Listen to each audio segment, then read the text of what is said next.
Hello, this is Mike Burek, your host and producer of Krynytsia, The Well, a podcast series about interesting and noteworthy Ukrainians from around the globe. Today is Friday, December 27, 2024. This episode of Krynytsia is produced for The Ukrainian Weekly, a newspaper published in English for the global Ukrainian community since 1933. Our guest for today's episode is Serhiy Krivoborski, who is head of technological R&D at the Ukrainian company MacPaw. And he is a spokesperson for the book Innovation in Isolation, the story of Ukrainian IT from the 1940s to the present. Welcome, Serhiy. How are you? Hi, Mike. I'm doing good. And hello, everyone. That's a great honor for me to be here. Thank you so much for joining us today. So to start off with, can you please talk about your educational and professional background? Yeah, sure. I graduated Central Ukrainian Technical University back in 2009. I got my master degree in computer science there. After that, I worked in outsourcing mostly, doing iOS development, but I always wanted to be involved in something with a product. So maybe that's how I joined MacPaw as a software engineer on Clean My Mac products. And after that, I changed several roles there from a software engineer to being team leader to staff software engineer.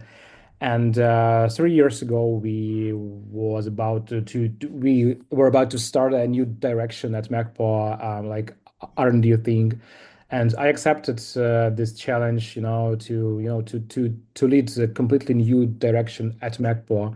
And now I lead technological R&D team, and we have our goal to bring cutting edge technologies to the company, to save, to preserve our future, like in a long term perspective.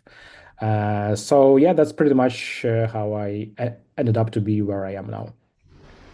So why did the MacPaw Foundation decide to sponsor a book on Ukrainian innovation, technology, and the history of computers in Ukraine? And how was the author Volodymyr Nevzorov chosen for this project? We are not like book publishers. We're still software developers, and it was 2018, I believe. We had a hackathon, like our internal thing, and we wanted to launch something to spread the word about Ukrainian innovations, about the history of Ukraine. But back then, we kind of postponed this idea right for the better times because COVID happened, and better times never happened because full-scale invasion started, and we like brought this idea back to life because what we saw and what we see now that Russia tries to overtake our like present by vanishing our past. We see it like here and there in politics, in history, in sports, technology, of course. So we wanted to to take this opportunity to kind of engrave our history, our technological history into the paper and to the internet as well. And we started to to look for the authors for the book because still we are not like book publishers, we are not writers, we are software developers. And that's how we met Volodymyr because like he's good in both, like in technologies and writing, and that's kind of unique skills. When person has them both, this kind of cool, and we thought that the results would be great. So pretty much.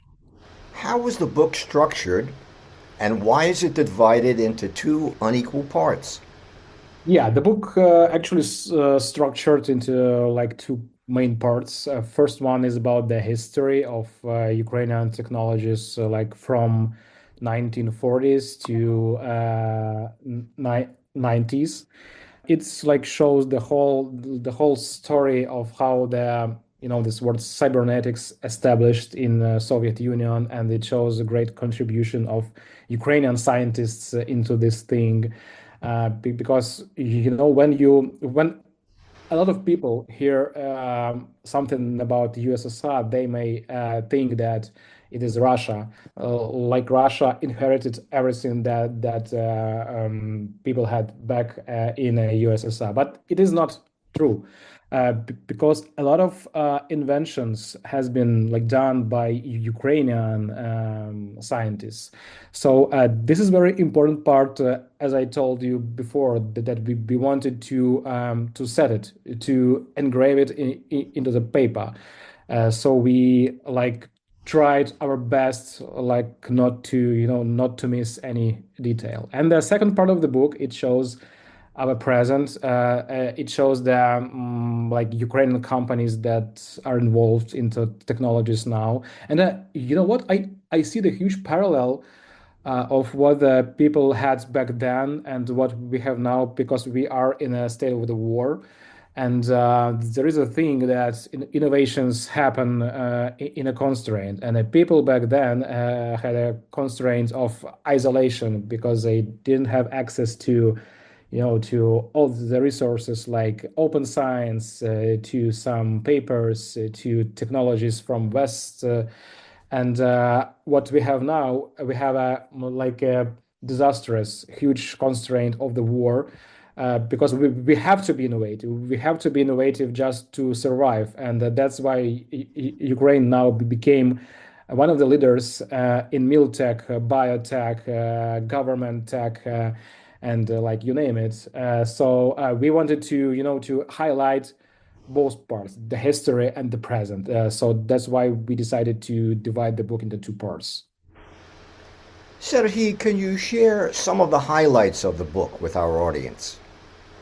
Yeah, the main highlight for me is that like first computing device in Europe, apart from Great Britain, was invented by Ukrainian scientists, like a group of Ukrainian scientists led by Sergei Lebedev.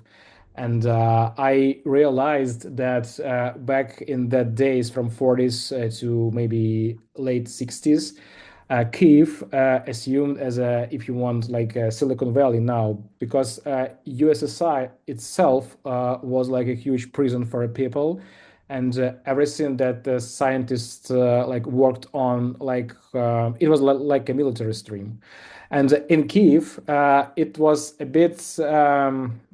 Liberate, liberate, yes, like more free.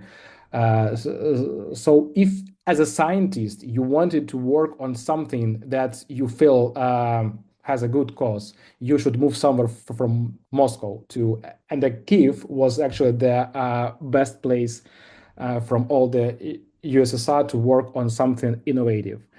And a group of scientists created lab number one there, and that's actually how Soviet cybernetics started from Kiev, not from Moscow. That's the main highlight that I get from the book. And what is cybernetics, and why did Ukraine make significant achievements to this important scientific field? Oh yeah, that's kind of interesting because cybernetics is not so common word that we use now. Cybernetics basically it's kind of science that deals with principles of information, of collection, storage, transformation, pretty much what we call computer science now. And in Soviet Union, everything that assumed to be like Western assumed as a hostile. So they tried to invent their own like terms, their own technologies, rather than take something from the West and try to, to change it or to improve it. They tried to come up on something on their own. So that's why they used cybernetics rather than like computer science back in that days. Yeah, and speaking about the significant achievements and why it all happened in Ukraine, that's what I told you just now. That Kiev was like a better place to work on something new because they had like more freedom to start something, to build something, to try some new approaches. Like it was like the center of innovations, and that's the main reason why it all happened. Part two of the book is focused on the period after Ukraine became independent after 1991. There are 8 profiles of modern Ukrainian IT companies. How were they chosen for the book? Yeah, we tried to pick the companies that's like the main that made like remarkable contribution to the U Ukrainian technologies now. Uh, and most of them are well known all over the world, like MacPo, Ajax, Grammarly, PetCube. So the people know that we are not only about the history, about some Soviet like heritage. We now Ukraine is one of the leaders in the like many tech fields, and with knowing that companies are from Ukraine, we wanted to like get people know that a lot of cool technological stuff is going on just right now in Ukraine, in a war, in all these constraints, and but it still happens there, and that shows the great like creativity, resilience, and that like people deals with in Ukraine. So yeah. Sergey, what are some of the key takeaways from the book, and what are the plans to promote it outside Ukraine? I would say that key takeaway is that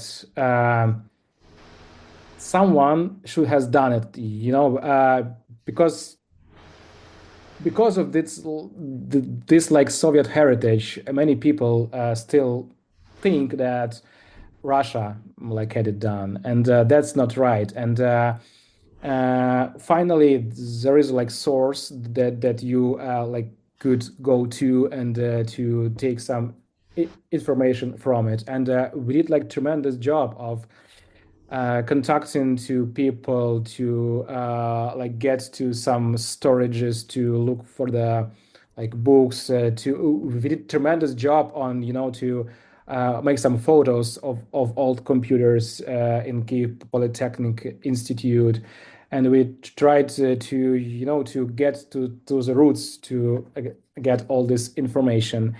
And this book has just started to like to be present in bookstores in Ukraine, like physically. You can go to a store and buy this book, and also you can make a pre-order on Amazon. Yeah, and 2 months ago we had a great presentation in Boston, in Cambridge, in like in MIT, in the MIT Museum, and yeah, I met a lot of cool people there, and that's a great community. Sergey, unfortunately, we're just about out of time, but I did have one more question. Does the MacPaw Foundation have any other efforts to promote Ukrainian IT and technology worldwide?